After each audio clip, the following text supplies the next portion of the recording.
2019 year. And we'll begin with the Pledge of Allegiance led by Commissioner O'Grady. I pledge allegiance to the flag of the United States of America and to the republic for which it stands, one nation under God, indivisible, with liberty and justice for all. Today, we are marking the travel. We are going to celebrate that December is General Aviation Month, and we have some guests here from our great airport authority, the John Glenn International Airport. And I would like to invite our guests from the John Glenn Airport Authority, as well as the Ohio State Airport Authority at Aerospace Campus, to come on up. We've got Joe Nardone, we've got Stephanie Morgan from the Executive Director of the Ohio State Air Transportation and Aerospace Campus, and Kristen Easterday from the John Glenn Airport Authority to come on up and talk a little bit about Kristen, they're talking about you. Let's go. aviation and Reporting for what duty. it does to connect us to the world and the world to us. So thank you for coming in, and we do have a resolution to give you after you speak, and we'd love to get pictures, so thank you. Thank you for having us. Good morning, Madam President, Commissioners morning. Boyce and O'Grady. Thank you for having us this morning. We're really excited to talk a little bit about general aviation. Of course, our airports, thanks to you and others in this city and community in Franklin County, have had great growth over the last couple of years. Been blessed to be a part of it. So thank you for all of your support in so many ways. General aviation is important to us. Of course, NetJets is a big deal for us, a signature, and we have a significant general aviation presence at John Glenn Columbus International and down at Rickenbacker as well through our fixed base operator.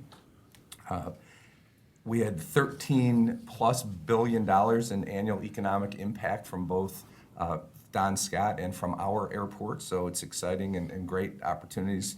$614 million in state and local tax revenue generated through the airports, and 1 in every 25 jobs are at our airports, our combined airports. So we're thrilled to be here to visit with you. We're making great progress with our consolidated rental car facility and our new hotel out at the airport. It's great times at the Columbus Regional Airport Authority, and I'm just honored to be a part of it. So thank you for all that you do for us. Thank you. Give you a little background about the Ohio State. The Ohio Woohoo! State University. That's right, the Ohio State. We've had an airport in its existence since the 1940s. So we have a great new dean that's supporting us, and he's in his 8th year. And we're very excited. We have a new terminal, about a $20 million investment. We have NetJets supporting us as well. Thank goodness for that. They've donated several aircraft for our flight education. And we are sailing as far as our flight education piece. Our revenue is up high. Our students are up high.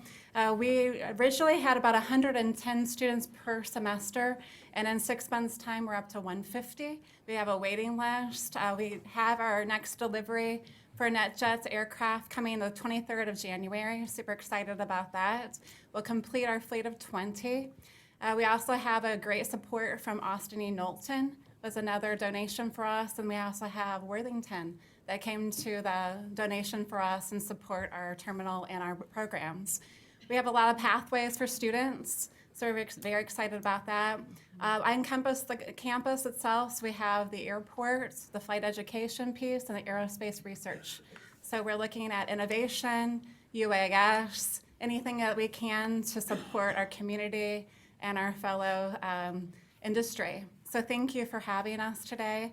We are a really good team on the general aviation. Who would have thought he uses the billion, I'm more the million side of it, that we could come together and make this happen. So thank you for recognizing general aviation. General aviation, it does connect us and goods and services and people to the world and the world to this region. So we are grateful to all that you provide to us and to the world. So thank you for that. Go ahead. Thank you, Madam President, and to our guests. So glad to have you here. This made me think of something when my oldest son was younger. He used to like this game called SimCity, and it's a game where you build a city, and it gets really intricate, because you have to put in your water and sewer, and you have to decide whether or not to build companies, residential and whatnot. And he was really young when this game was going on, and so he would always build it, and the city ultimately would fail. And you had this, he couldn't figure out why the city would fall after so many years, because you had to balance your tax revenue with economic development, and it was the airport. It was, he figured out somewhere along the line that once you put the airport in, it allowed a whole nother level of commerce and from hospitality to vacations and it changed it. And so I thought it was a good illustration of what airports mean regionally. Even when you get into a video game, which is algorithms and technology, there's an understanding of what the airport means to the success of building a city. And I thought that was a great illustration. And so what you do, you're very much a part of the infrastructure of Central Ohio and why we're just such a great place to live, work, and raise a family. I mean, you are very much a part of that infrastructure, and we value and appreciate what that represents here in Central Ohio and Franklin County for sure. So my son still plays SimCity.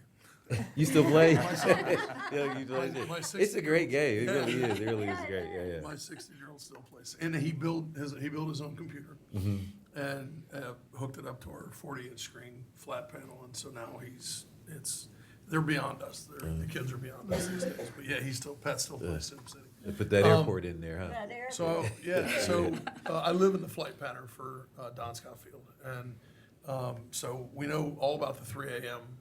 Flights that come in, and but it's great to be in that neighborhood, and it's great to see all the commerce and everything that happens. And we don't know as much about the academic end of Don Scott Field. We just know about all the traffic that comes in and out. But it's exciting that we don't just have John Glenn International in our community. That we as commissioners know all about what goes on at Rickenbacker very intimately. But and I grew up with Bolton Field as well. And so it's we have 4 thriving airports in this community, and so that's great stuff. I was just at Port Columbus the other day, in and out, in Friday out, or leaving the community on Friday and coming back on Sunday. It's always great to see all the construction going on and the parking or the rental car parking garage that's going up, and it's just it's Except for become- when you have to park and you're trying to catch a flight, then you're like, oh man. Well, that's a whole other conversation that I'd like to have with you guys when you're in the office next. We'll have to have that conversation. But it's become a great facility, and things are going well. And knock on wood, my bags made it where they needed to be, and everything was great. And so, but it's the great staff out there, and so great experience once again. Thank you, Commissioner. So we not have such a great one in Philadelphia, but. At their airport. So, but I always talk to Kristen about that stuff. We have a resolution to give you, and do you want us to go up front?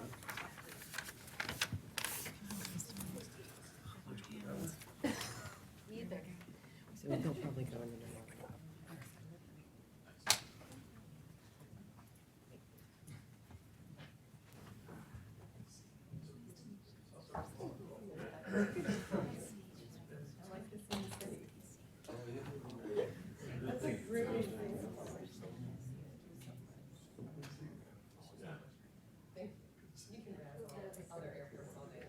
No problem. That's what I'm for.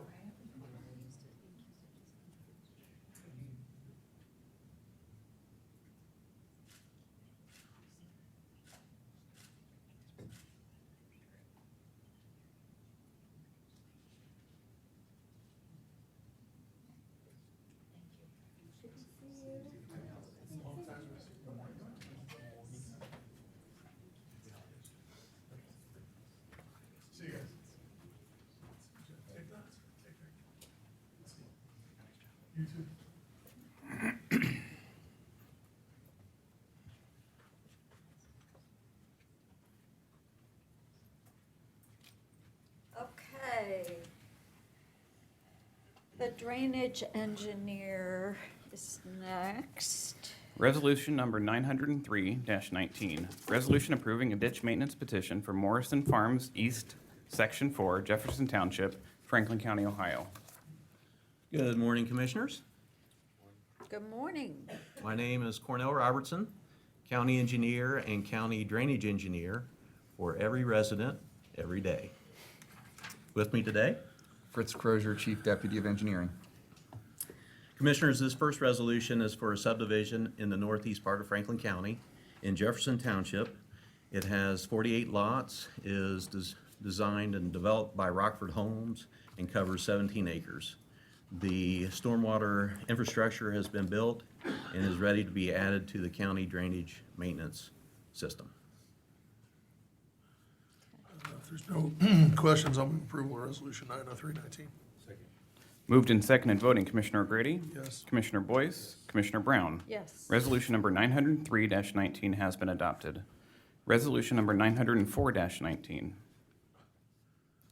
Resolution awarding contract and approving contract bond to Russell Tree Experts Limited for the Reynoldsburg New Albany Road at Clark State Road Site Clearing Project, Jefferson Township, Franklin County, Ohio, in the amount of $83,200. Commissioners, this capital improvement project is in the northeast part of Franklin County in Jefferson Township at the intersection of Reynoldsburg, New Albany Road, and Clark State Road. This particular resolution is for a construction contract award for the site preparation. We had a competitive bid opening on November 26th with 4 bidders, and Russell had the lowest and best bid. If there's no questions, I'll move approval of resolution 904-19. Moved and seconded voting, Commissioner O'Grady? Yes. Commissioner Boyce? Yes. Commissioner Brown? Yes. Resolution number 904-19 has been adopted. Resolution number 905-19, plans approved for the construction of the structure on the Hayden Run Greenways Shared Use Path over Hayden Run Improvement Project, Norwich Township and Washington Township, Franklin County, Ohio. Commissioners, this is a shared use path project in the northwest part of Franklin County. It's a cooperative project including City of Columbus, City of Hilliard, Franklin County, and ODOT. It's a shared use path along the north side of Hayden Run Road, over Hayden Run Creek, and under I-270. So it's kind of a complicated location.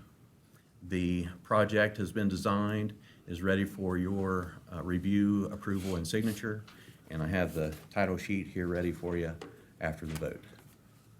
This is gonna squeeze right under that underpass and right before you get to a roundabout. Yeah, it's Yes. it's gonna Is be that near where you are? not very far from the house. It's gonna be a little bit of a nightmare there for a while with, because there's some traffic goes through there too. It's tight. Yeah, it's tight, So, but there's a definite pedestrian need. You know, we see a lot of folks, and this a lot of fills a runners, gap. a lot of runners up there, a lot of bikers. It'll be good when it's done, that's for sure. Because it's real tight right there. The road goes underneath I-270 and it's real tight, so this will be real nice when it's done. Because it's, a lot of people, like I said, a lot of people running and biking through there and Yes. with a lot of traffic, so it'll be good. Good. Much safer. If there's no other comments, I'll move approval of 905-19. Second. Moved and seconded voting, Commissioner O'Grady? Yes. Commissioner Boyce? Yes. Commissioner Brown? Yes. Resolution number 905-19 has been adopted. Resolution number 906-19. Thank you, sir. Strand Associates Incorporated, consulting engineers appointed to assist the Franklin County Engineer in performing preliminary engineering for the Cassidy Avenue from Plaza Properties Boulevard to Agler Road Improvement Project, Mifflin Township, Franklin County, Ohio, in the amount of $253,793. This is a corridor study in the northeast part of Franklin County in Mifflin Township. It's along Cassidy Avenue as stated, and this particular resolution is for preliminary design. We use the qualifications-based selection process and would recommend Strand for your approval. Before you make the motion, Madam President, so what is the study for, though? What are they studying on this particular area? So this is a stretch of roadway that is multiple jurisdictions, some Right. unincorporated Franklin County, So Some- it's Mifflin Township, City of Columbus, and what else? I Probably think Gahanna, no? nearby, but I think the Near. two primary jurisdictions are Franklin County and City Mifflin. of Columbus. Okay. Yeah. And so this is a stretch of roadway that's fairly narrow. There really are no pedestrian facilities along either side of the roadway. We also want to look at drainage concerns, some standing water along the roadway. And as we do the corridor study, we'll also look at the individual intersections along the way and see if there is a need for turn lanes to be added or signalized intersections, possibly roundabouts, but right now I don't feel like a roundabout would be necessary on this particular stretch. But as popular as they are, we don't want to discount them. Roundabouts everywhere. Put 'em in- Not put 'em this in- I area, love those. that's not gonna work. I'm from Pedestrians home is of big, roundabouts. big component on this particular stretch. Madam President, Commissioner O'Grady. Yeah, so I know the area very well, and I know the request very well. It's been a long time coming, and there are a lot of issues, all that you've identified, particularly the drainage and the walkway. But I just want to be clear. So the study will illustrate or sort of help us understand if there can be some pedestrian elements added or no, because, and I say this because we had a zoning consideration there a couple of years ago, I believe, and part of the issue was, I think they were trying to put in a dollar store, I can't remember what the issue was, but was walkway, walkability and accessibility there, and just the danger of anything along that corridor. So will the study look at because, and I only say this because the drainage issues, the setback will be so significant if you do walkways. It seems like it could have some impact on personal property of some of the people along that corridor. It could have, and this is a very early stage and, projects that we consider and design over a span of time. But this is a corridor that's been identified as one that may need these very considerations for crash reasons, pedestrian safety reasons. And so it's just simply the beginning steps for us to really try and zero in on what's needed, whether it be for that whole stretch or certain areas localized within that stretch. There are cases when, once we complete a corridor study, the result is that no additional work is warranted at this time. However, just my gut reaction to this particular location is that I feel something is going to be needed. Sure. Madam President, if I may, I just want to say, for my staff, if we could just connect with the Northeast Area Commission, I want to make sure they know what's going on and that they're an engaged part of it. And so if you keep my office in the loop on it, Yeah. it'd be great, because this has been something that's been long coming, so it's helpful. Thank you. Be happy to. Thank you. Madam Thank President. you. If there's no further comments or questions, I'll move approval of 90619. Second. Moved and seconded, voting Commissioner O'Grady. Yes. Commissioner Boyce. Yes. Commissioner Brown. Yes. Resolution number 906-19 has been adopted. Resolution number 907-19. Dynatech Incorporated Consulting Engineers appointed to assist the Franklin County Engineer in preparing a right-of-way and construction plans for the 50 East Mound Street Improvement Project, City of Columbus, Franklin County, Ohio, in the amount of $92,174.02. Commissioners, as noted, this next resolution seeks approval to enter into a consultant services agreement with Dynatech Inc. Consultants to prepare right-of-way and construction plans for 50 East Mount Street Improvement Project. This project is located in downtown Columbus and proposes to construct a parking lot for Franklin County employees. Dynatech is a local certified MBE company and was selected via the qualifications-based selection process. Pending any questions, I would ask for your approval. If there's no comments or questions, I'll move approval of 90719. Second. Moved and seconded, voting Commissioner O'Grady. Yes. Commissioner Boyce. Yes. Commissioner Brown. Yes. Resolution number 907-19 has been adopted. Resolution number 908-19, approval of the Morrison Farms East Section 4 subdivision plat, Jefferson Township, Franklin County, Ohio. Commissioners, this next resolution seeks approval of the Morrison Farms East 4 subdivision plat. Subdivision is located in Jefferson Township, east of Wagner Road and south of Havens Corners Road. Approval of this resolution is the last legislative step and allows the developer to begin selling lots and building homes. Pending any questions, I'd ask for your approval, and I have the title sheet for your signature. There's no questions, move approval 90819. Second. Moved and seconded, voting Commissioner O'Grady. Yes. Commissioner Boyce. Commissioner Brown. Yes. Resolution number 908-19 has been adopted. Resolution, thank you, sir. Resolution number 909-19. Report, sixth, establishing sums of compensation and damages for a portion of the owners of property abutting the Havens Corners Road, County Road number 16, at Morrison Farms East Drive Improvement, Jefferson Township, Franklin County, Ohio, in the amount of $500. Commissioners, as noted, this final resolution seeks compensation for the property owners abutting the Havens Corners Road and Morrison Farms East Improvement Project. Project is located in the northeast part of Franklin County in Jefferson Township and seeks to widen a portion of Havens Corners Road east of Wagoner. We've negotiated with the property owners, and compensation is based on fair market value. Pending any questions, I'd ask for your approval. If there's no questions, I'll move approval of 90919. Second. Moved and seconded, voting Commissioner O'Grady. Yes. Commissioner Boyce. Yes. Commissioner Brown. Yes. Resolution number 909-19 has been adopted. Thank you. Thank you very much. The auditor. Resolution number 910-19, resolution approving 6 contract extensions for mediation services in the amount of $175,000. Good morning. Good morning, Commissioner Brown, Commissioner O'Grady, Commissioner Boyce. My name is P.R. Casey. I'm the Deputy Chief of Staff for Audit and General Counsel for Auditor Stinziano. Before you this morning is a resolution to extend 6 competitively bid contracts for the Board of Revision Mediation Program for 1 year through the end of 2020. Since 2013, the mediation program has resolved more than 12,000 property valuation disputes outside of the regular Board of Revision process, freeing up Board of Revision case backlogs and reducing the time it takes for taxpayers to get a final determination of value. Mediation normally takes place over the phone, saving taxpayers travel and time off work costs, as well as eliminating the need for expenses spent on attorneys and expert witnesses. The program has been a huge success for the county, with over 98% of the cases referred to mediation, resulting in a successful dispute resolution.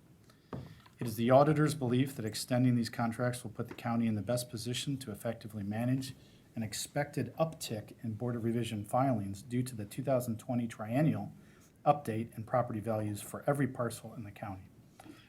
I would particularly like to thank at this moment Brad Camlett and Megan Perry-Bollinger for their help in getting us ready to put this contract renewal before you. And I am ready to take any questions if you have any.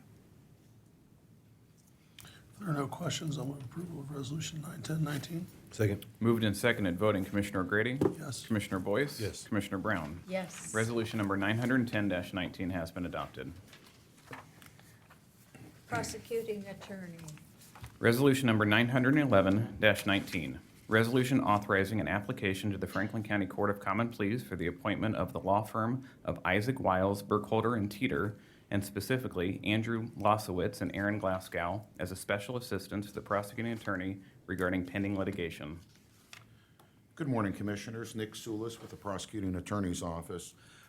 Commissioners, this resolution authorizes the prosecuting attorney to apply to the Common Pleas Court for an order pursuant to Revised Code Chapter 305.14. The first step in engaging special counsel to represent Franklin County's interests in pending litigation, the estate of Haynes versus Franklin County et al. As a result of a conflict, the prosecuting attorney cannot handle this litigation, so we need to seek outside counsel. If there are no questions, I'll move approval of resolution 91109. Second. Or 19, I'm sorry, 91119. Second. Moved and seconded, voting Commissioner O'Grady. Yes. Commissioner Boyce. Yes. Commissioner Brown. Yes. Resolution number 911-19 has been adopted. Okay, the clerk of courts. Resolution number 912-19, resolution authorizing a supplemental appropriation and a transfer of funds from the Certificate of Title Administration Fund to the General Fund. Good morning. Good morning. Good to see you all. I'm morning. Mary Ellen O'Shaughnessy, Franklin County Clerk of Courts, and with me today is our Director of Auto Title, Kenneth Skeeton. Good morning, Commissioners. And Morning. we come carrying glad tidings in this holiday season.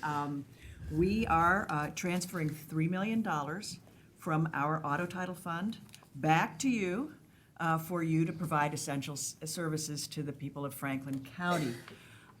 It's a tremendously good story to tell, and I want to say that I'm thankful for the 74 deputy clerks who work every day in our north, south, east, and west locations, issuing auto titles not only to the general public, but to many dealers in Franklin County. It's important to title your car in Franklin County. Why? Because we get to do this. We are now up to $10 million over my 10 years that we've been able to give back to you to help you balance your budget. So it's a good story to tell, and with that, I will punt it to Mr. Kenny Skeeton, who can tell you a little bit more about all the good work that my deputies do in our auto title services. Kenny? Thank you, Mary Ellen. In our auto title division, we celebrate 3 wins this year. First and foremost, our team. We have a dynamic team of 74 deputy clerks who process upwards of 550,000 titles this year in 2019 with a 99% accuracy rate. Just phenomenal work that they do each and every day. Second, our service, we continue to provide a 4-hour turnaround time for our auto dealers. Customers who use one of our 4 Franklin County locations, they have an average wait time of 12 minutes from the time they check in on our kiosks until the time they reach the front counter to be served. One of the exciting things we're offering as an outreach incentive is we're really reaching out to our local jurisdictions and talking about cross-county titling, which is, if I were to share an opportunity, that's what that would be. The importance of our auto dealers processing titles in Franklin County so we can continue to provide our surplus and our contributions to the clerk's general funds. So again, revenue, $3 million, $10 million over the course of the last 10 years is something we're really proud of. But again, just the continued work of our auto title clerks as well as, the partnerships we have across the county really makes this thing possible. So we're excited to be able to do this and just support the overall county effort of providing essential county services to every resident every day. So we embrace that, and we just thank you for the time that you've allotted for us. So if Madam President, if my Sure. colleagues might indulge me for a moment, as the former clerk of courts in Franklin County. Yes, sir. Succeeded by this wonderful team here. The scourge of cross-county titling started in 2001 when I became clerk of courts. The legislature, in their infinite wisdom and driven by the lobby for the Auto Title Dealers Association, passed cross-county titling in 2000, late 2000, and became effective in 2001, allowing for county or titles or cars to be titled in any county in the state as opposed to the county where the sale initiated. And so we, as I became clerk of courts in 2001, we had to deal with the fact that automobiles could be titled in any county across the state, and that we had surrounding neighbors, in particular Fairfield County and then eventually Delaware County, who were actively stealing titles from Franklin County. And so we worked very, very diligently, as does Clerk O'Shaughnessy, to make sure that our neighbors in surrounding counties aren't stealing. I mean, they literally set up auto title shops right on the other side of the border of Franklin County, and then sent title runners to our dealerships to pick up titles to then go back across the county border to title them in the other counties.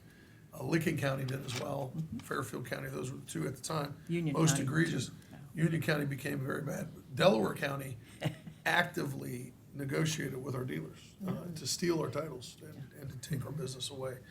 Then fast forward a number of years, I became a county commissioner, and I realized that unbeknownst to all of us, and even I think our director of fleet management, that we would buy many vehicles annually, and our dealers were sending our titles across county lines, and we didn't.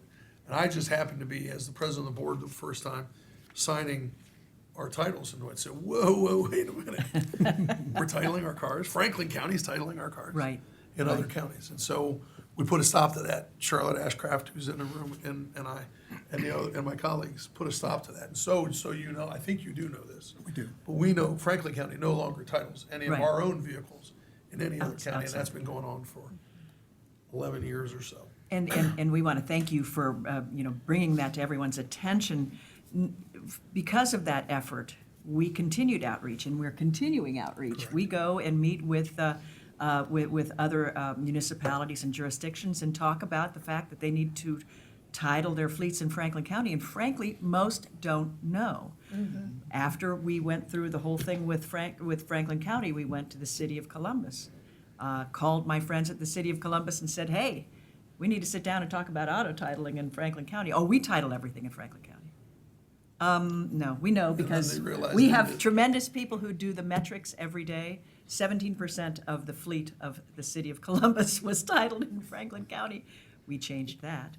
And we've been going to each municipality, and we're going to begin with school boards of education to make sure that they know that they need to title in Franklin County, because we are the biggest, but we are the best when it comes to issuing auto titles. But we're also the biggest county providing the most services to the most people in need. And this $10 million over 10 years helps you balance your budget. And that's, and the message is well received.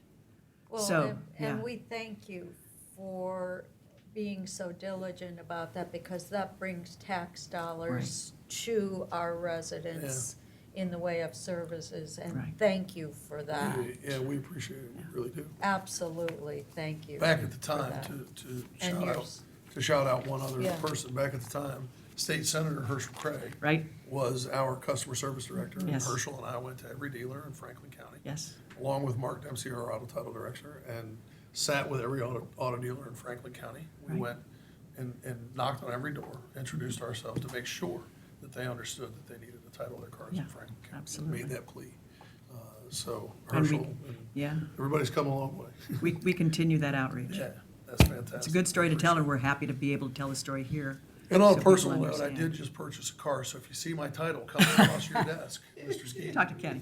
It will be you processed. could in rush that Franklin along, County. that'd be perfect. Absolutely. That'd be perfect.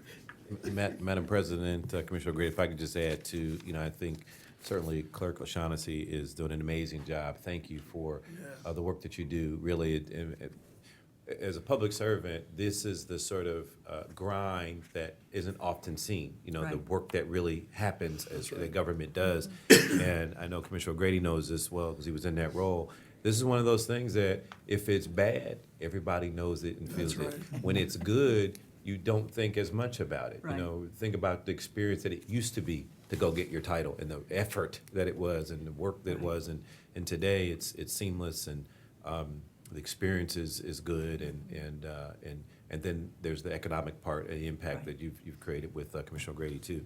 So thank you for what you represent. Your folks are doing a good job. All right, Madam thank you. President, Commissioner Boyce, we used to say when I was the clerk, there was no good news coming out of the clerk's office because it's the kind of job that nobody paid attention to until Right. something went wrong.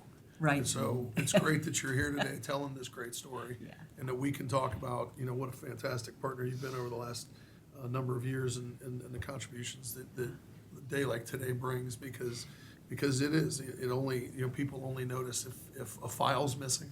Right. Or if a title's, something goes wrong with an auto title, those are the only times anybody pays attention to the job, seemingly the only time people pay attention to the job that's done. And so on a day like today, we should be shouting and saying wonderful, wonderful, wonderful work. So thank you so much. Thank you. And on behalf of my deputies, we say thank you. Thank you. Well, I will certainly, very gladly, make motion for the approval of Resolution 91219. Second. Moved and seconded, voting Commissioner O'Grady, Absolutely, yes. Commissioner Boyce. Yes. Commissioner Brown. Yes. Resolution number 912-19 has been adopted. Thank you. Thank you. Thank you. Resolution number Great to 900. see you, Kenny. You as well, sir. Resolution number 913-19, resolution authorizing a supplemental contract with Mapsys Incorporated to provide application support services for the Franklin County Clerk of Courts and Probate Court in the amount of $251,900. Good morning, Commissioners. Adam Luke out on behalf of the Clerk of Court Mary Ellen O'Shaughnessy's office. With me today is Brian Evans, IT Director with the Probate Court. this resolution authorizes a supplemental fixed-rate contract with MAPSIS to primarily support the probate court case management system and to provide supplementary support to the Franklin County Justice System, also known as FCJS. This is to provide this when data center resources are at capacity or when the Ohio Revised Code changes. This contract is for a one-year term beginning on January 1st, 2020, and is not to exceed $251,900 at a fixed rate of $109 per hour. Pending any questions, I request approval of this resolution. Looking forward to this. Move approval. If there's no questions, move approval of 913-19. Second. Moved and seconded voting, Commissioner O'Grady. Yes. Commissioner Boyce. Yes. Commissioner Brown. Yes. Resolution number 913-19 has been adopted. Thank you. Thank you. Commissioners. Office on Aging. Resolution number 914-19, resolution authorizing a contract and business associate agreement with Access to Interpreters LLC, Asian American Community Services, and Us Together Incorporated for interpretation services in the amount of $100,000. Good morning. Good morning, Commissioners. I'm Amy Funk, Assistant Director of Administration with the Office on Aging. This contract resolution for interpreter services was accomplished through an RFP process in conjunction with Franklin County Purchasing Department. Office on Aging received 7 proposals, and based on evaluations, there were 3 that are recommended for award. These companies have each agreed to be cooperative contract opportunity providers. This contract will be for a 2-year period beginning January 1st, 2020 through December 31st, 2021, with an option to extend for 1 additional 2-year period and allows for a maximum 1.5% increase. Pending any questions, I would respectfully ask for your approval of this resolution. Oh, I didn't see you left. If there are no comments or questions, move for adoption of 914-19. Second. Moved and seconded voting, Commissioner Boyce. Yes. Commissioner Brown. Yes. Resolution number 914-19 has been adopted. Thank you. Resolution number 915-19, resolution authorizing a grant contract between the Central Ohio Area Agency on Aging and Franklin County Office on Aging for services under the National Family Caregiver Support Program in the amount of $306,230. This resolution is for a grant contract with the Central Ohio Area Agency on Aging, who is authorized by the Ohio Department of Aging to administer and distribute funds under the National Family Caregiver Support Program that's authorized by Title IIIe of the Older Americans Act. The National Family Caregiver Support Program provides caregivers with critical core support services and emergency supplemental services. The total amount awarded to the Office on Aging for 2020 is $306,230. The contract is for a 12-month period and will be in effect from January 1st, 2020 through December 31st, 2020. Pending any questions, I would respectfully ask for your approval of this resolution. If there are no comments or questions, move for adoption of 915-19.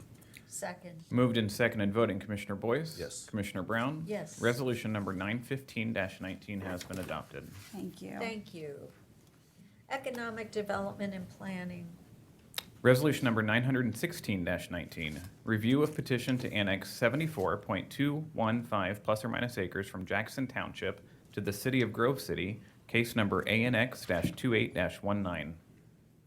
Good morning, Commissioners. Jenny Morning. Snap, Assistant Director, Economic Development and Planning. This resolution is to consider an expedited Type 2 annexation petition of 74.215 acres. That's from Jackson Township to the City of Grove City. The area to be annexed includes the following properties and owners: Elizabeth Morbitzer, trustee, and Capital City Mechanical. That's 2 parcels, one at White Road and an additional one at 1061 White Road.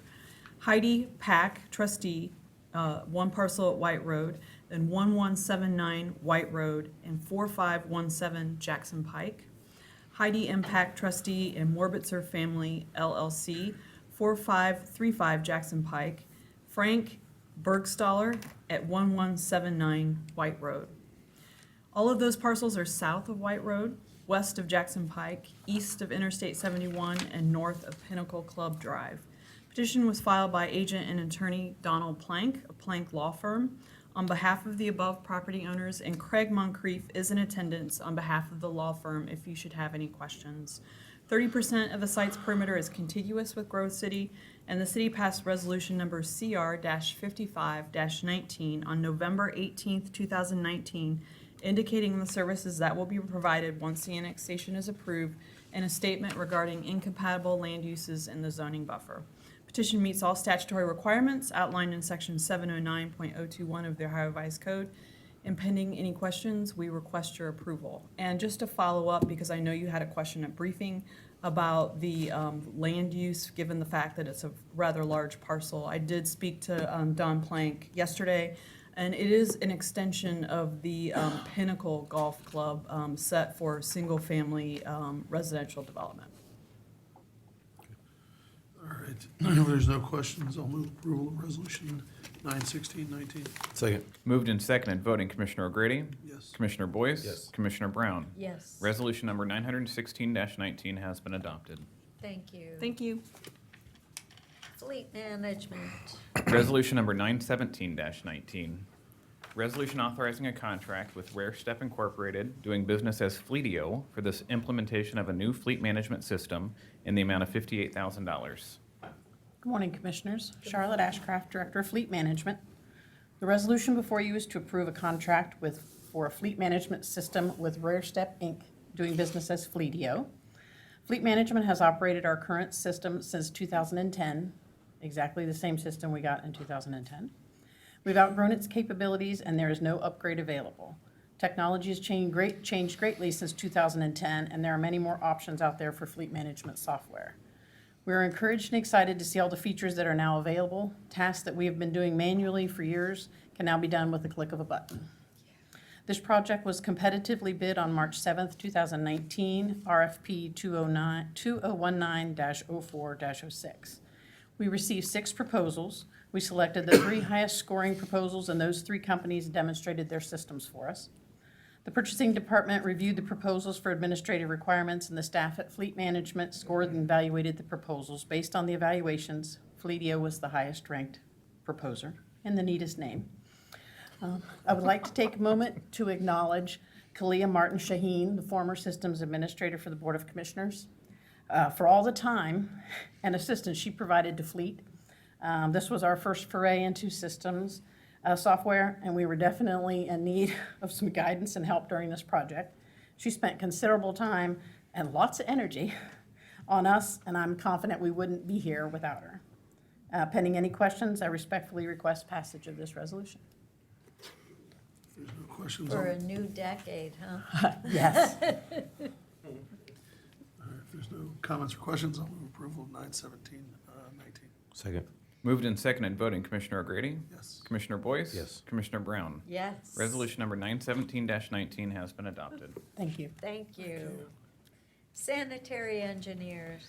Resolution number 918-19. Resolution authorizing a contract agreement with Granite Inliner LLC for the Sanitary District 4 Lining and Point Repairs Project in the amount of $2,456,845. Good morning, Commissioners. Stephen Renner, the Director of the Sanitary Engineering Department. With me is Ryan Stowe, who will take this first resolution. Good morning, Commissioners. The resolution before you is for the authorization of a construction contract with Granite Inliner for the performance of the Sanitary District 4 Lining and Point Repair Project. The sanitary sewer evaluation study that was performed by Brown and Caldwell identified portions of our SD4 service area sewers that were in need of lining or repair to maintain the current level of service. The work includes open cut point repairs of 33 sewer segments and lining of 66 sewer segments using cured in place pipe. Total length of lining is approximately 18,400 feet, and pipes range in diameter from 8 to 27 inches.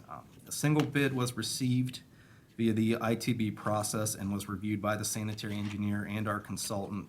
Granite Inliner was determined to be the lowest and best bidder for a total contract sum of $2,456,845. The county has used Granite Inliner in the past and has been highly satisfied with their quality of work.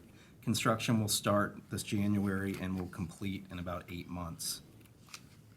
The project will be funded from the $5 million provided to the Department of Sanitary Engineering by the Board of Commissioners. Pending any questions or comment, I request the passage of this resolution.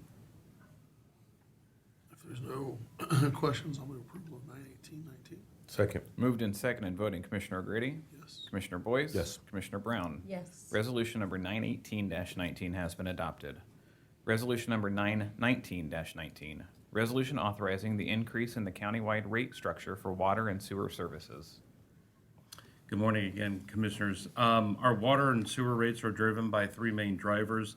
The water and sewer rates from the Columbus Public Utilities, increases in operational and maintenance costs, and regulatory pressures, as you know, to upgrade and replace our aging infrastructure. The City of Columbus Public Utilities plans to increase their 2020 water and sewer rates by 3% for each type of service. These rates will therefore be effective on January 1st, 2020. Without any further questions, I respectfully request approval of this resolution. If there aren't any questions, I'll move approval of 91919. Second. Moved and seconded, voting Commissioner O'Grady? Yes. Commissioner Boyce? Yes. Commissioner Brown? Yes. Resolution number 919-19 has been adopted. Thank you, Thank you. Commissioners. Thank you. Job and Family Services. Resolution number 920-19, resolution approving a contract agreement with Arbor E&T LLC doing business as ResCare Workforce Services for work activity services and management in the amount of $2,400,000. Good morning. Good morning, Commissioners. Vivian Turner, Assistant Director, Job and Family Services. Since 2012, Franklin County Job and Family Services has contracted with ResCare for the coordination of the OWF customer work activities, working with subcontracted providers like Goodwill, Jewish Family Services, and National Center for Urban Solutions. More than 392 OWF participants obtained employment over the last contract period, paying an average wage of $10.85 and as high as $21 an hour. Under this new contract, ResCare and its subcontractors will continue to serve an estimated 450 to 500 work-required OWF customers per month. This resolution also supports goal number 4 of the Rise Together Blueprint to improve and increase the delivery of supportive services for individuals to access employment. Pending any questions, I request your approval. If there are no questions, I'll move approval of 92019. Second. Moved and seconded, voting Commissioner O'Grady? Yes. Commissioner Boyce? Yes. Commissioner Brown? Yes. Resolution number 920-19 has been adopted. Resolution number 921-19, resolution approving a sub-award agreement with the City of Whitehall for programming to increase family stability and barrier removal services for low-income residents in the amount of $500,000.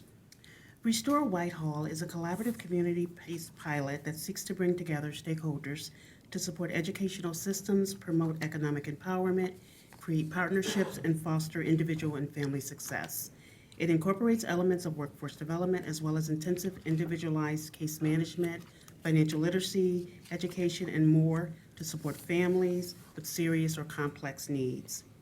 This pilot program will target 40 low-income families with children attending elementary, middle, and high schools in Whitehall.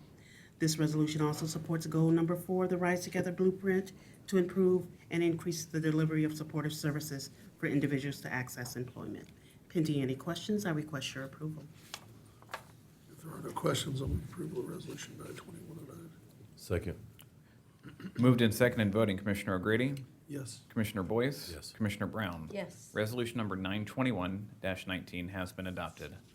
Resolution number 922-19, resolution approving a subaward agreement with Columbus Public Health for infant mortality interventions, education, and outreach strategies in the amount of $705,720. Commissioners, Franklin County and our agency have played a critical role in the Celebrate One efforts to curb infant mortality across Central Ohio since its inception. This resolution supports initiatives designed to raise awareness as well as provide targeted, direct approach to addressing the underlying issues by providing crib assessments and distribution, community engagement, comprehensive health education, enhanced media for the Safe Sleep campaign. These initiatives support goal number 8 of the Rise Together Blueprint to improve maternal and child health among high disparity groups struggling financially. Pending any questions, I request your approval. If there are no questions, I'll move approval of 92219. Second. Moved and seconded, voting Commissioner O'Grady. Yes. Commissioner Boyce. Yes. Commissioner Brown. Yes. Resolution number 922-19 has been adopted. Resolution number 923-19, resolution approving a contract agreement with the United Way of Central Ohio Incorporated for tax preparation services in the amount of $74,999.99. Since its inception in 2006, Tax Time IRS certified volunteers have helped more than 137,000 Central Ohio households claim over $147 million in refunds. Under this new agreement, free tax time services will be available starting in January and running through tax day 2020 at 40 sites across the county. This resolution also supports the action steps of expanding neighborhood-based and work-based financial services to support individual decision-making and overall wealth building under goal number 4 of the Poverty Blueprint. Pending any questions, I request your approval. If there are no questions, I'll move approval of 92319. Second. Moved and seconded, voting Commissioner O'Grady. Yes. Commissioner Boyce. Yes. Commissioner Brown. Yes. Resolution number 923-19 has been adopted. Resolution number 924-19, resolution approving a contract agreement with Advocacy and Communication Solutions, LLC, for early learning programming and community engagement strategies in the amount of $420,000. Since we began offering the free training in the summer of 2018, more than 800 professionals from 407 childcare providers have completed our training. This year alone, we trained 227 providers, exceeding the contract goal of 215. To date, 54% of the providers that have completed our training have earned a star rating. They represent about 45% of all rated PFCC providers in the county. In 2020, we will work with ACS and their partners to build off of these efforts, including to implement strategies to increase the number of star-rated providers in Franklin County, to translate our curriculum and offer training in Somali and Spanish, to implement a paid media campaign that includes social media, provide an in-person and online training for PFCC providers. This resolution aligns with goal number 11 of the Rise Together Blueprint to increase the number of students at or near the poverty level experiencing academic success. Pending any questions, I request your approval. If there's no questions, I'll move approval of 92419. Second. Moved and seconded, voting Commissioner O'Grady. Yes. Commissioner Boyce. Yes. Commissioner Brown. Yes. Resolution number 924-19 has been adopted. Resolution number 925-19, resolution authorizing the Franklin County Job and Family Services Director to authorize and execute inter-county adjustment agreements of allocated funds on behalf of the Franklin County Board of Commissioners. Earlier this year, you approved a resolution that allowed the director to authorize and execute transfer agreements with other counties on your behalf through the end of the calendar year in order to adjust allocated funds. Thanks in part to this flexibility provided to adjust through, thanks in part to this flexibility provided through these intercounty trades, we did not need to request a general fund subsidy for this year. This resolution will extend the director's authority through July 19th, 2021, bringing it in line with the terms of our sub-grant agreement to receive federal funds for state years 2020 and 2021, which you approved in June. We will continue to provide a summary of any proposed adjustments to the county administrator prior to submission to the state, and we will provide a quarterly report of all approved transfers to you, commissioners. Pending any questions, I request your approval. If there's no questions, I'll move approval, excuse me, of 92519. Second. Moved and seconded, voting Commissioner O'Grady. Yes. Commissioner Boyce. Yes. Commissioner Brown. Yes. Resolution number 925-19 has been adopted. Resolution number 926-19, resolution authorizing the Franklin County Job and Family Services Director to enter into a service agreement with the City of Columbus Office of Diversity and Inclusion for facilitation of race equity training sessions on behalf of the Franklin County Board of Commissioners. Commissioners, this is our last resolution for today. As we are working to develop your Rise Together Blueprint, everyone from residents up to the steering committee members recognize the structural and systematic racism is an underlying condition of poverty. We are grateful to you, commissioners, to your leadership on this front, and for the opportunity for many of our agency leaders to undergo the intensive two-day training led by the Racial Equity Institute. This agreement will allow us to facilitate several training cohorts for the City of Columbus staff and other community partners to undergo training with the Racial Equity Institute next year. The City of Columbus will cover all costs of those training cohorts. Pending any questions, I request your approval. Madam President, Commissioner Grady, if I could. I want to say about this training because I really, in my 3 years as a Board of Commissioners member, I think it's probably one of the most powerful experiences that I've had. And I'm real critical of those kind of processes. And I must say I was the model and the process to which we contracted for was absolutely outstanding and very worthwhile. And I'm really glad to hear Mayor Ginther and the City of Columbus are embracing what Franklin County has launched and started. And I want to add that Franklin County, I know Director Bivens is here, but our hope is to get not just Columbus, but Hilliard and Worthington and Westerville and other municipalities to also embrace that, and also corporations. Yes. And our hope and our goal is to create a culture of sensitivity, a culture of cultural competency in Central Ohio.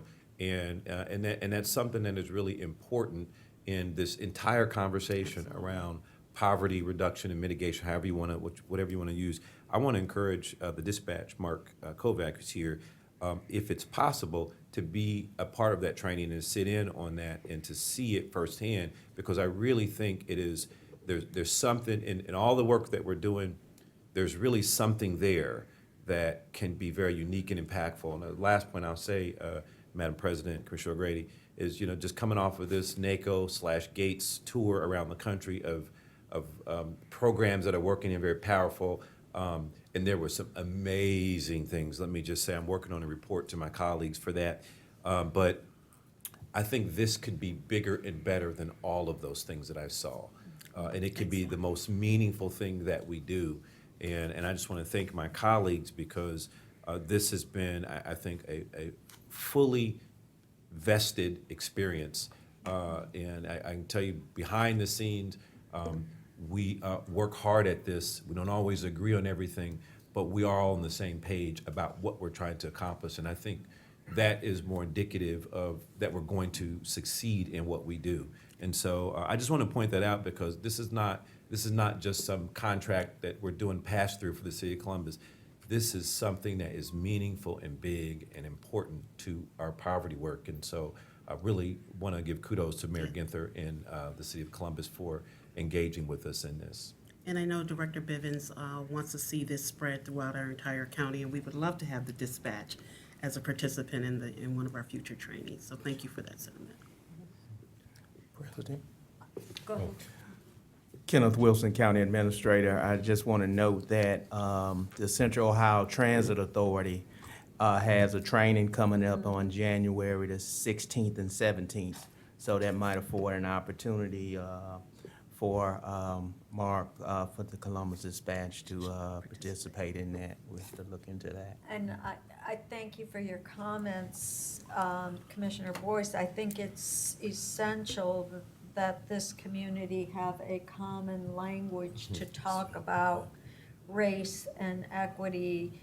And I think this training, different from any that I've ever been through before, has really been the most powerful training that I've been through. And we need, as a community, to have the common base of understanding of the history of race in our community and in the country, and how we've gotten to where we are. And I think that the way in which Racial Equity Institute does the training made it so powerful. And, as a person that used to do this kind of training in Greater Cleveland, I've not experienced anything as powerful as this training because of the way in which it's done. this was more powerful than anything I've ever been through and affected me in a positive way. And I think it is perhaps the most important thing we will accomplish as a board in this community, to get people with common language to start talking about race in the community and then to move forward. And we can't just stop at the 2 days of training. We Right. need to continue to work on these issues of race and equity. Madam President, Commissioner Boyce, what we learned in our work on poverty, in all the work we did on poverty, what we learned and what came to the very forefront of that conversation was that in this community, we have a problem with race. It was at the forefront of every conversation that we had. Absolutely.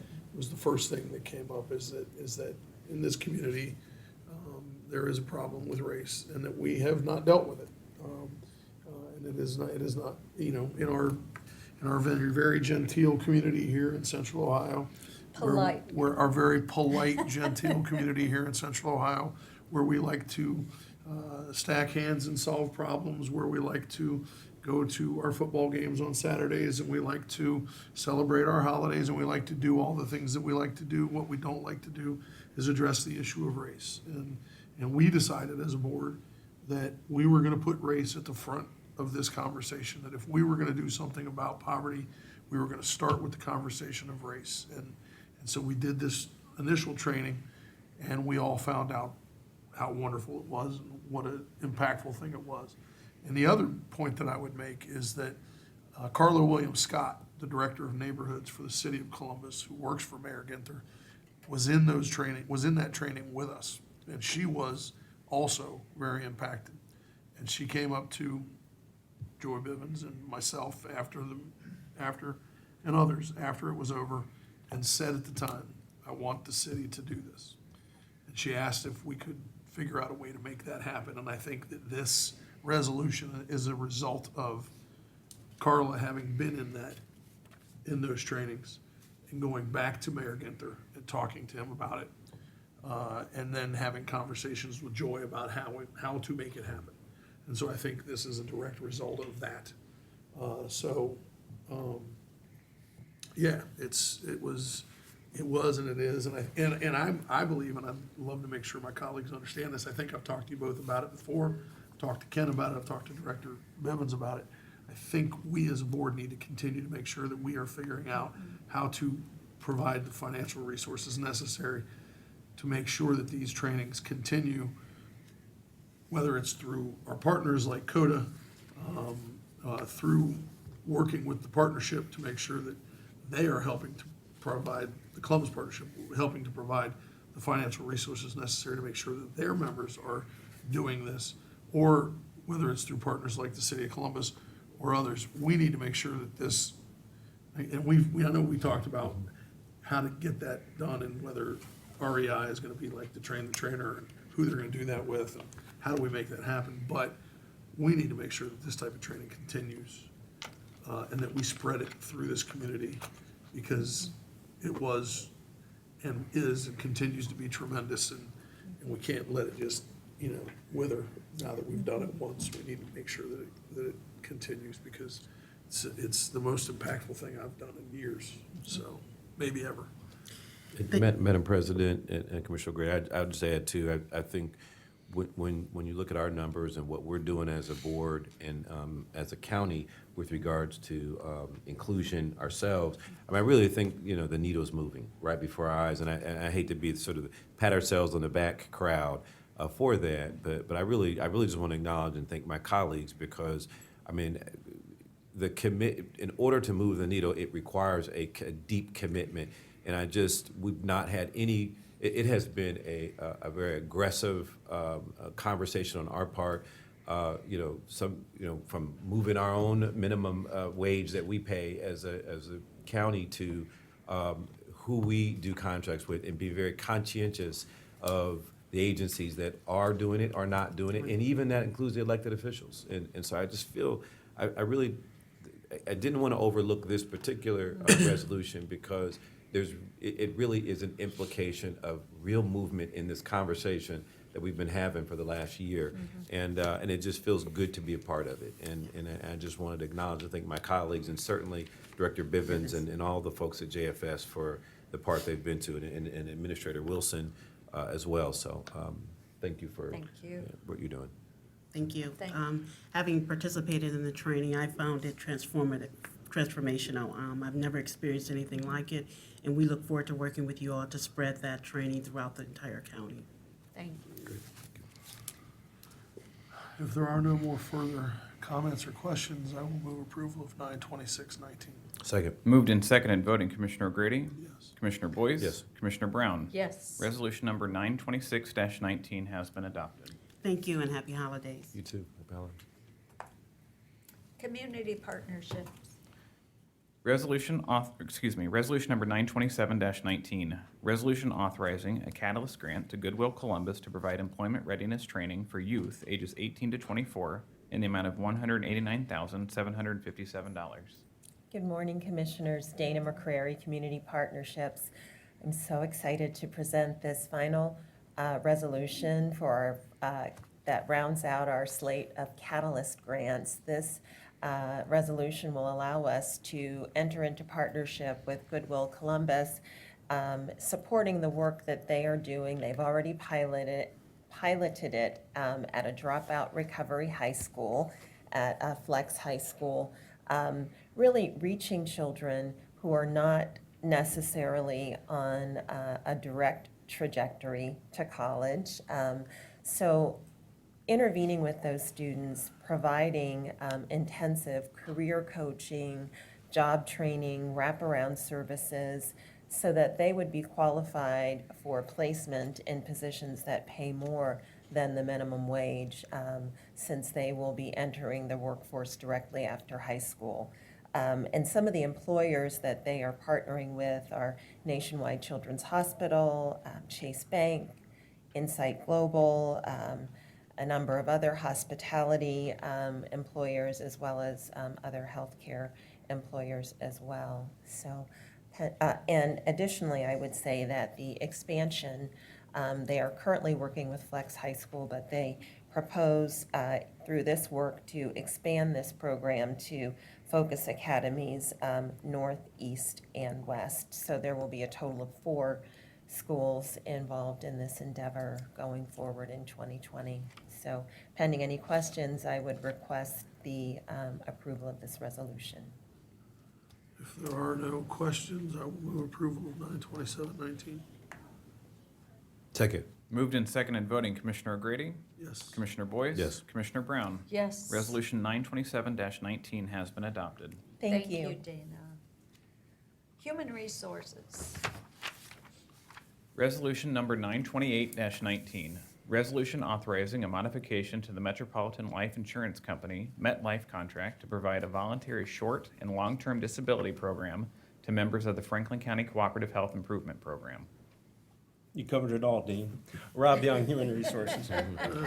MetLife provides voluntary short-term and long-term disability program to cooperative employees. This modification accomplishes the following: holds long-term disability rates and decreases the short-term disability rates.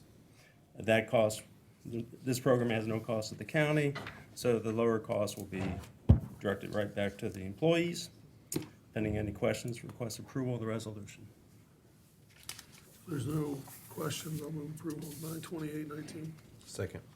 Moved and seconded voting, Commissioner O'Grady, Yes. Commissioner Boyce, Yes. Commissioner Brown. Yes. Resolution 92819 has been adopted. Resolution 92919, resolution authorizing a renewal with Sun Life Financial for specific excess risk stop loss insurance for the Franklin County Cooperative Health Improvement Program in the amount of $1,135,000.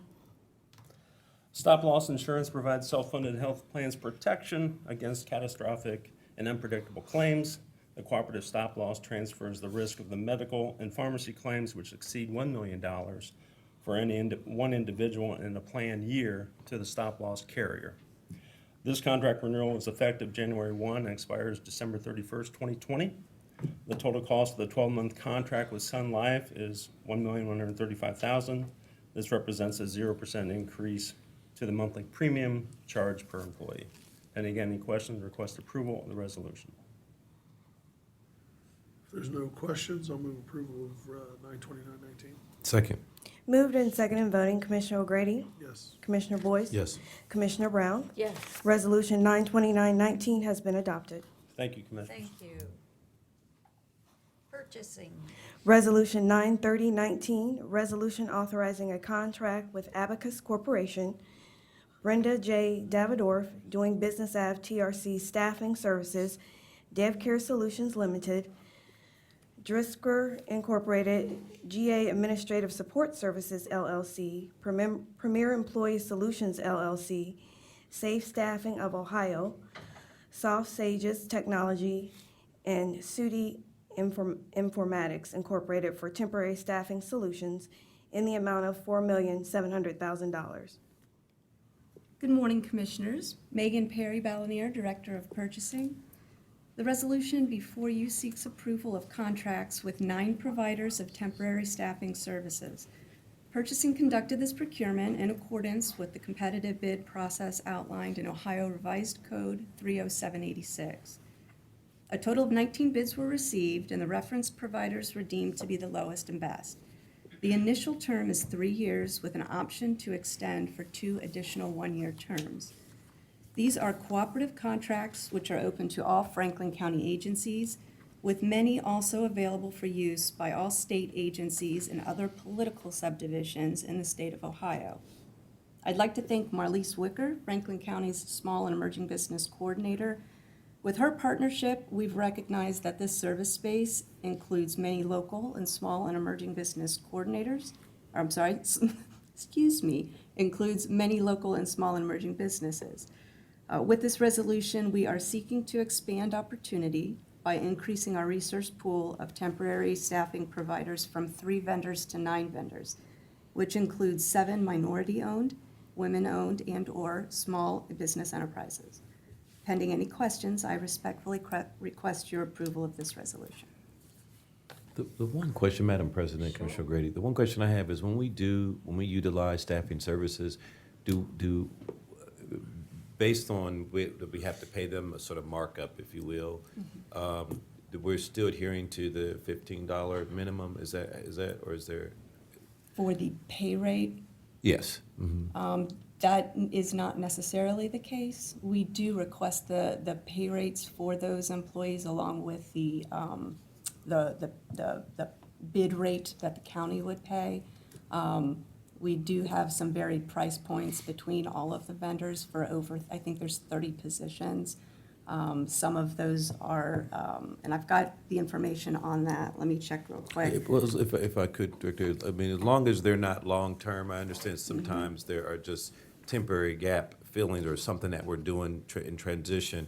And so as long as, but sometimes even the temporary can be a long-term kind of situation, because for whatever reasons. And so I just want to be thoughtful that when it's long-term and there's sort of a quasi-employee, that we are being thoughtful about that sort of gap. But the short term is, I get it. I would hope we don't do real long-term temporary. Agreed. Assignments. Correct. Unless it's extenuating circumstances, there would, in my estimation, I don't think we ought to do that because then somebody's not getting benefits nor the living wage. Completely agree. And the temp agency is getting more of that markup. I appreciate those comments. I do believe that a large number of agencies are using these contracts for small periods of time until they're able to bring on FTEs into the county. So with this contract, we're hoping to give them a variety of options to select from within that initiative until they do bring somebody on full-time. I will say to Madam President's point, there have been 1 or 2 situations, I've been a commissioner, where we extended the for whatever reasons, there were technical reasons or whatever other reasons, and maybe the person came on and then the other person was come back soon, they didn't, and it just got extended and over time. But I agree with Madam President Brown that it's really important that we are mindful of that, so we don't create a sort of side culture of Permanent temps. yeah, permanent temps and not paying the rate to which we set the standard for ourselves. So I just throw that out there. Thank you. We'll make sure that we have that top of mind as we're working with the agencies and county administration. If there are no further questions or comments, I'll move approval of Resolution 93019. Second. Moved and seconded, voting Commissioner O'Grady? Yes. Commissioner Boyce? Yes. Commissioner Brown? Yes. Resolution number 930-19 has been adopted. Thank you. Board of Commissioner resolutions. Resolution number 931-19, resolution authorizing a contract modification and extension to support moving the data center's print operations to the purchasing department's print shop in the amount of $121,030. Good morning, Juan Torres. Excuse me. Let me try that again. I apologize. For the record. For the record. For the record. $121,030. There we go. Good morning, Juan Torres, CIO for the Board of Commissioners. This resolution seeks approval for a contract modification and extension with Sophisticated Systems for consulting services to assist in moving data center print operations to the county print shop. Under the terms of the contract modification and extension, the vendor will provide project management and business analysis services to complete the transition of all identified jobs. This is a 6-month contract modification extension. Pending any question or request your approval. If there's no questions, I'll move approval of 93119. Second. Moved and seconded, voting Commissioner O'Grady? Yes. Commissioner Boyce? Yes. Commissioner Brown? Yes. Resolution number 931-19 has been adopted. Thank you. Resolution number 932-19, resolution reconciling 2019 appropriations to align with projected ending revenues in the amended Certificate of Estimated Resources. Good morning, Commissioners. Zach Tularic with the Office of Management and Budget. This resolution authorizes reconciling adjustments within 18 funds that are required to align the appropriations within the estimated resources of each fund at year end. These adjustments, totaling reductions of just over $14 million, are primarily due to projected revenues within the respective funds falling below the amounts that were originally anticipated for 2019. Pending any questions, would ask for your approval of this resolution. If there's no questions, I'll move approval of 93219. Second. Moved and seconded, voting Commissioner O'Grady? Yes. Commissioner Boyce? Yes. Commissioner Brown? Yes. Resolution number 932-19 has been adopted. Resolution number 933-19, resolution authorizing a general fund supplemental appropriation to record the administrative fee charged by the State Tax Commissioner for the collection of the county sales tax. Commissioners, this resolution authorizes a supplemental appropriation in order to record as an expense the 1% administrative fee charged by the state for the collection of the county sales tax. The Auditor of State requires that the sales tax receipts be recorded at the gross amount with the 1% administrative fee recorded as an expense. An appropriation of $3,133,609 is required to cover these expenses for the 1% administrative fee. In addition to the offsetting revenue adjustment, additionally, there's a revenue adjustment of $4.1 million, or just over 1.4%, bringing total sales tax collections net of the administrative fee from $306.1 million to $310.2 million due to higher than anticipated collections throughout 2019. Pending any questions, would ask for your approval of this resolution.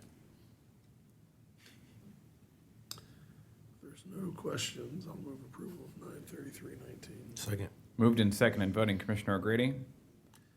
Yes. Commissioner Boyce? Yes. Commissioner Brown? Yes. Resolution number 933-19 has been adopted. Resolution number 934-19, resolution authorizing transfers to various operating, reserve, and capital funds. Commissioners, Have we ever gotten a decent explanation for that? And is there literally no way we can fight that? it is required by statute, the 1%. That is, By statute. that is just ridiculous. It's quite An ridiculous. administrative fee of 1%. Oh, yeah. For pass-through. For them to do their job.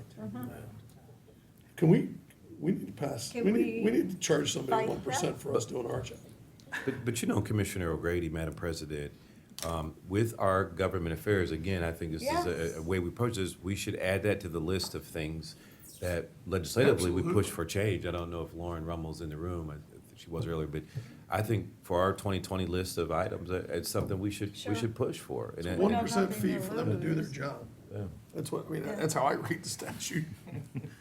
And those are funds that can Nobody go ever- to help. Nobody with ever said more- I was great at reading the statute, but I mean, it's sure how it appears, 1% for them to do their job. And that's money, Commissioner Grady, that can go towards. Wouldn't everybody in the helping room love to families get an and additional making a 1% difference. on their annual salary for doing your job? In the room, raise your hand if you would not like to get 1% annually for doing your job. Because that's what the state tax commissioner's making us give them, which in Franklin County is $3 million, right? Well, $3 million $3 what? million. $3,100,000 what? $3,133,609. So they just about took what that $3,100,000 plus of Franklin County taxpayer dollars for doing their job. And they do it every year. But think about what that money could do for our residents. Exactly. In the community. Exactly. Yeah. It's ridiculous. Well, Sorry. we'll have to And this communicate that isn't to a, Lauren. by the way, this isn't a partisan argument I'm making. It would be stupid if it was Democrats too. Just saying. And I think it was at one point. It was. At one point it was Democrats, so this isn't a partisan This argument. is not. We complained then too, that's exactly We, right. we, We sat here and said it was stupid when it was the Democrats taking the money from us too. Anyway, sorry. You can move on. Commissioners, Resolution 934-19 authorizes various. Did we read this into the record? I did, apologize. yes. Sorry about that. Thank you, Commissioner. Authorizes various transfers at the end of the year. Included in the transfers is $5 million to Public Facilities Permanent Improvement Fund.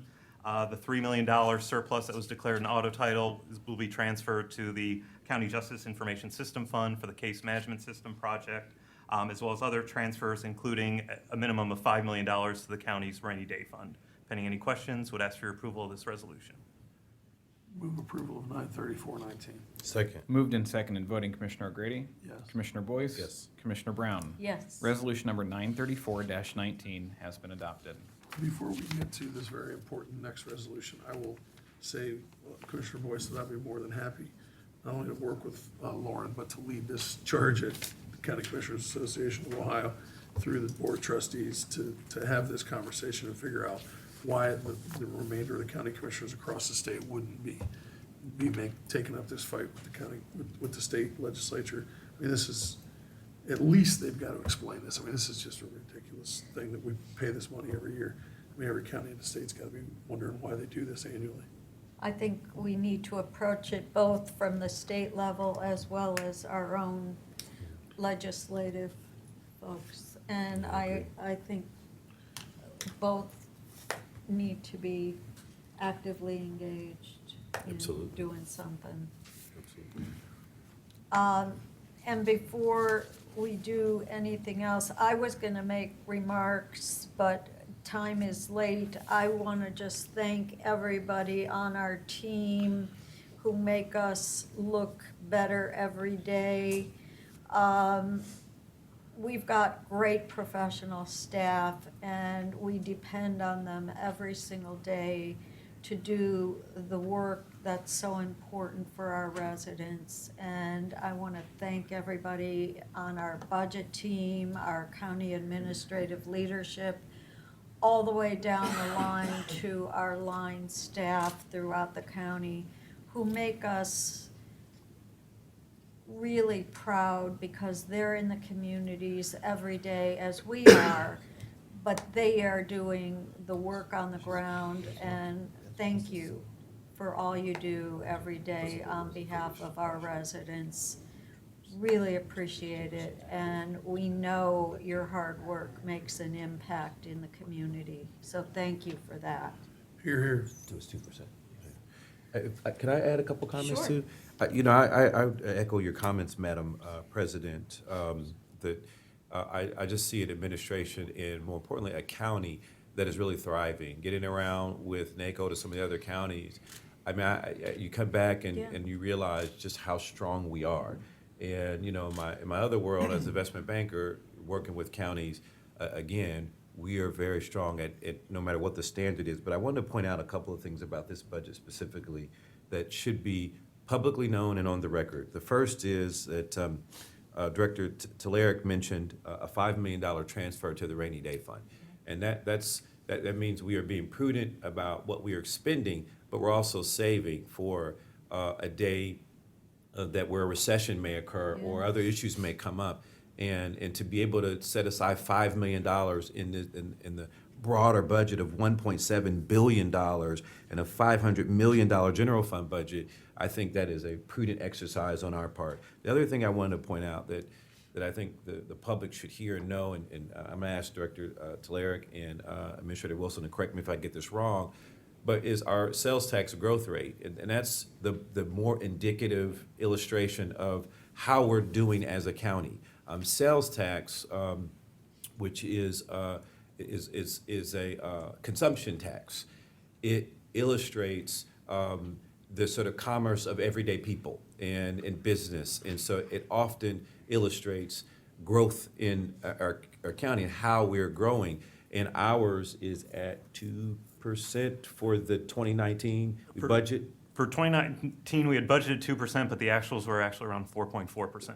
That's what I was thinking for. I knew he was going to correct me on that. So, but the point is I think that is a bigger illustration of how this county is doing, how we're doing, and we're preparing for a lesser day, by setting money aside. And I think we've been very prudent. We do not approve every request that comes in, and I think that it is very difficult to increase our budget with anything. And so I do want to commend the administration and the budget staff and all of the agencies that work really hard to either not spend all their money, to not ask for a general fund subsidy like JFS did this year, and really be a part of a really growing effort to make Franklin County a great place to live, work, and raise a family. And so those are really important points that I think about in the finance world, and I think we are exceeding the standard, if you will, nationally. And so a great job to the administration, to our budget staff, and to all of those agency lead heads that make this work. Well, no question. The staff does a fantastic job, as Marilyn indicated, not only from administration and the budget staff, but all the way on down through our line staff. And Kevin, you make great points. It is always important to do whatever we can to put money into the rainy day fund. We have lived through. We have been there. We have lived through rainy days. And so putting money into the rainy day fund whenever we can is always critical, because certainly we have been here through rainy days. And so I'm always proud of the work. I always say it's really hard to make me look good. So the work that you guys do to make us look good is very much appreciated. But we spend a lot of time with our colleagues across the state and our colleagues across the country, and it is amazing the recognition that we get for the work that's being done in Franklin County, and the recognition that you get for the work that's being done in Franklin County. We are, without question, one of the leading counties in the United States. We are certainly one of the leading counties in the state of Ohio. And understand as well that this work that we are doing now on poverty is being watched across the United States. Folks really, really have an eye out for what we are doing in this area. And they are definitely hoping for our success here. They are reading about what we're doing. They are observing what we're doing. And if we can make an impact in this area, we will be copied. Bless you. We will be copied without question. The work that we've been doing will be copied in county after county throughout the country. So we are working hard, pulling up our bootstraps, trying to make sure that we're doing all the hard work to make this a success. So thank you once again. And if it was easy, it would have been done. That's right. And it's not easy, so when we're able to make the impact, people will be wanting to do this So thank in you. their communities, yeah. Do we have a motion? I think. I- Commissioner Oh, no, Wilson we Oh, wanted got- to say something. yes, We got- yeah, we got- absolutely. Oh, we haven't read the resolution into the We record. haven't even read it And I yet. think we have some folks who want to make some comments about the budget. Absolutely. Madam I'm President, just rushing it. Madam President, Commissioner O'Grady, Commissioner Boyce, I just want to make a couple brief comments. Yes, Franklin County is, as Commissioner Boyce pointed out, in a sound financial position and position to weather some cyclical financial storms if they arise. With the $5 million transfer that Mr. Teleric alluded to, that would bring our general fund economic stabilization fund to $57.5 million. And when you look at all of our unreserved cash, we're anticipating to end the next fiscal year at 42.1% as a percentage of expenditures. So that is the place where we measure ourselves against other AAA rated counties, double AAA rated counties. It varies from year to year, but somewhere we are in the top 2% of counties nationwide. And as you all know, there's over 3,000 counties in the United States. So I would like to credit you all for your leadership and guidance as county commissioners. And as administrator, I would like to personally thank the Office of Management and Budget, led by Zach Teleric and his deputy director, Heidi Hollis, and we have a veteran and experienced team that have been with us. We have some strong new additions that have been added to the Office of Management and Budget over time, but they do an excellent job every day of working with 35 entities that budgets make up the operating bill that's here before you this morning. So I'd like to thank them for the work that they've done. I would like to thank my deputy county administrators for their daily support in what I do in managing this almost $2 billion ship that's called the Enterprise of Franklin County, which brings many opportunities and challenges to us every day. And lastly, your office staffs are very supportive of the work that we do as well. And I'd like to thank the residents of Franklin County for giving us the resources to serve every resident every day. Thank you. Absolutely. Thank you. Resolution number 935-19, resolution authorizing the annual appropriation measure for fiscal year 2020. There are no further comments, questions. I will motion for the approval of Resolution 935-19. And furthermore, no, I'm just kidding. Second. Moved and seconded, voting Commissioner O'Grady? Yes. Commissioner Boyce? Yes. Commissioner Brown? Yes. Resolution number 935-19 has been adopted. Any journalization? No, Commissioner. We are adjourned. No more meetings for this year, right? Happy holidays, everybody. Have wonderful holidays.